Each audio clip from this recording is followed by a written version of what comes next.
Hi, welcome to another edition of Seven's Pinball-orama. Today I'm spraying clear.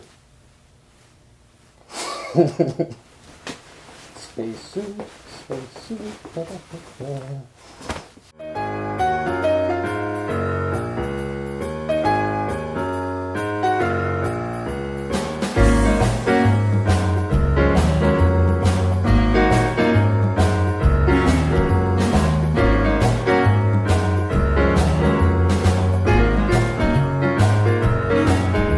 Hi, welcome to another edition of Seven's Pinball-orama. I have room. Look at all this room. So I don't know if a lot of you people know this, but I've been collecting pinball machines, and what I'm actually doing is I'm what you would call a pinball prepper. I'm getting storage containers. I'm burying them in strategic places around Canada. I'm taking my pinball machines, I'm putting them in the buried containers, so when the zombie apocalypse comes, I'm going to be set. Anyway, so yeah, I just took a bunch to a container that's buried deep in the wilds of Canada. Look, Black Knight, where is it? It's in a storage container. I figure that's where I'm going to spray. So today I'm going to spray this this Spray Max Automotive Clear. I think I've done the research that I need to do.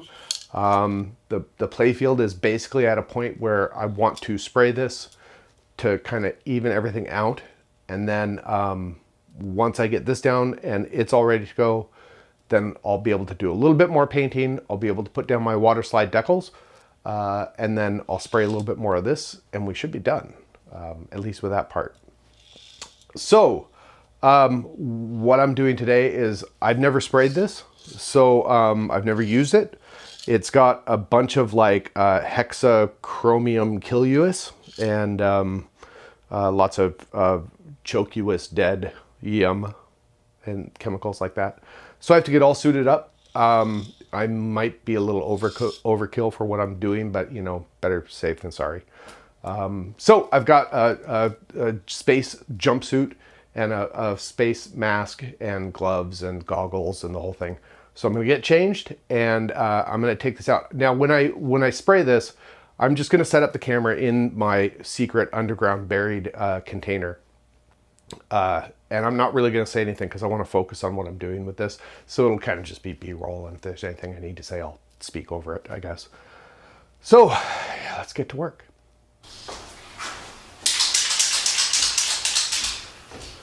So I've leveled the playfields.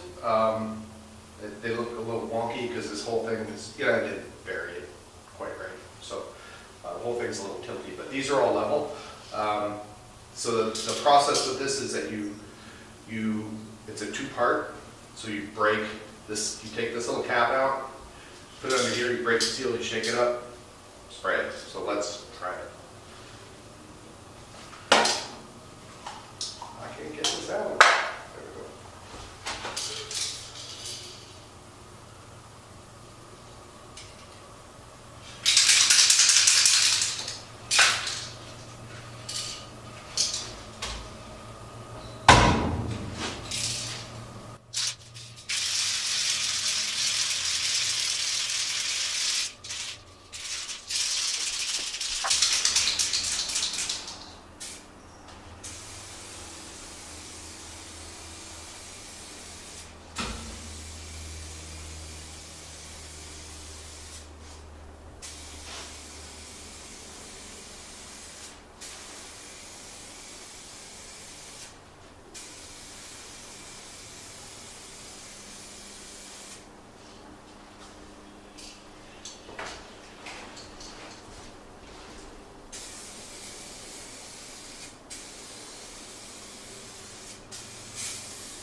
Okay, it's been 24 hours since I've sprayed the clear. It's pretty much cured and ready to go for the next part.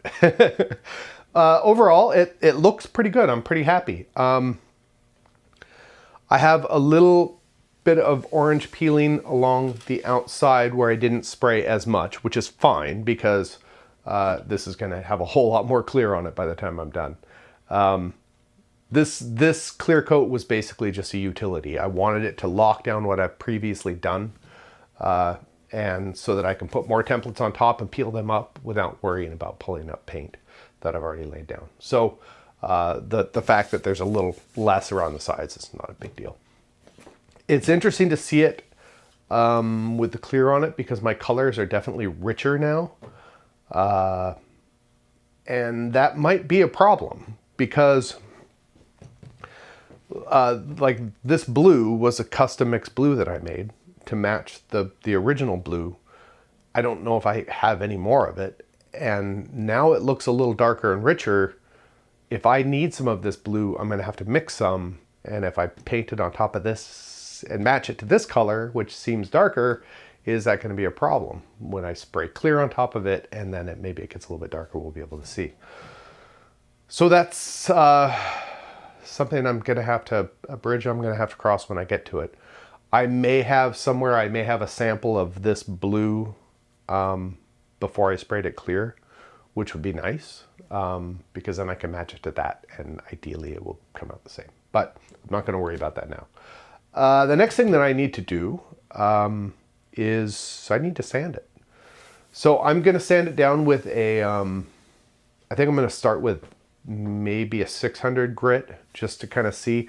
The point of the sanding is to give it something for the paint to grab onto and to also help kind of smooth this all out. On some of the previous play fields I've done where I've done a clear coat, put down the clear coats, sand it down, and some of those were older play fields with divots and crap in them, problems with them. And so I used the clear to kind of fill up those spaces.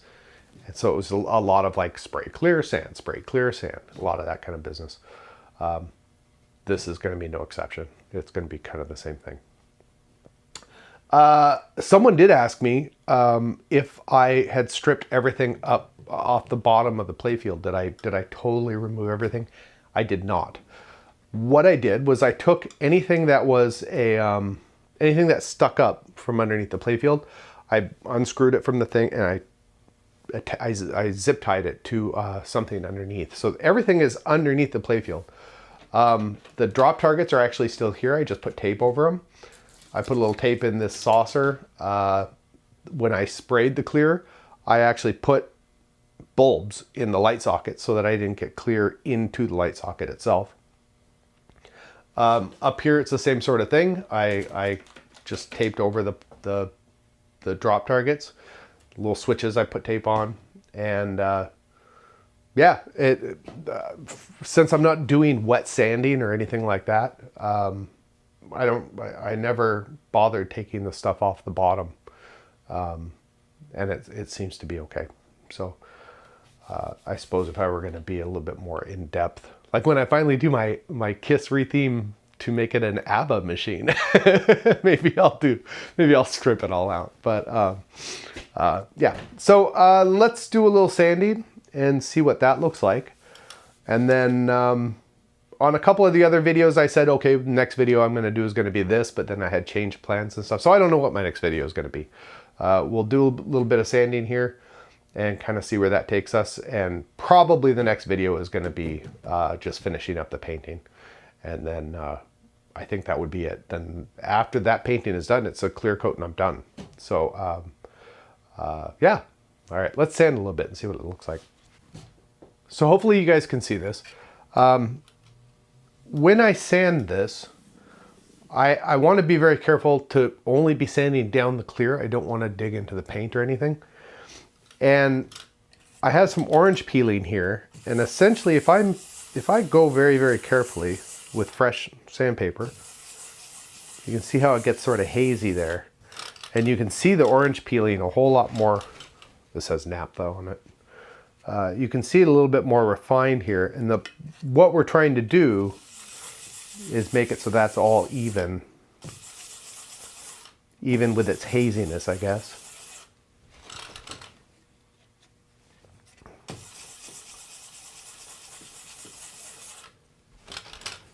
And I'm watching very carefully so that I'm not going into paint. That's why I keep doing this with the naphtha, because when you wipe it off, hopefully you guys can see this, when you wipe it off, it looks smooth, right? And then it'll haze over because of the when the naphtha dries. And that kind of just gives me an indication of where I am with how much I need to sand.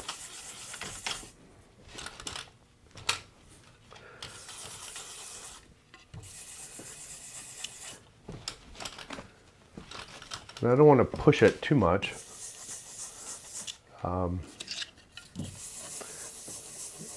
Because on this utility coat of paint, I am not going to have it perfectly smooth. I want to get rid of some of the higher peaks that are here, and then the lower valleys will end up getting more clear coat and filling in.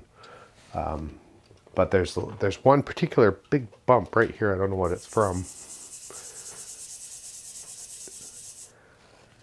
It might actually be some of my original Retheming clear, actually.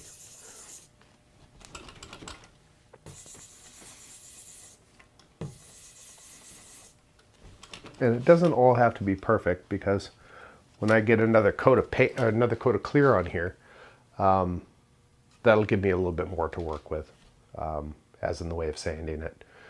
The last couple of coats of clear that I put down on this, I'm probably really going to hose it down and put a couple nice thick coats of clear on here, and then I'll be able to sand it. I'll sand it with like something like this, 800, and then probably 1,000, and then probably 1,200 or 2,000 even, and then I'll be able to buff it smooth from there. Yeah, so that's where I am with this.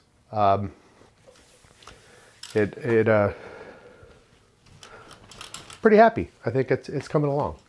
So a lot of work, a lot of sanding now. Okay, so that's this episode. You know the routine. If you like the episode, subscribe. If you don't like it, subscribe.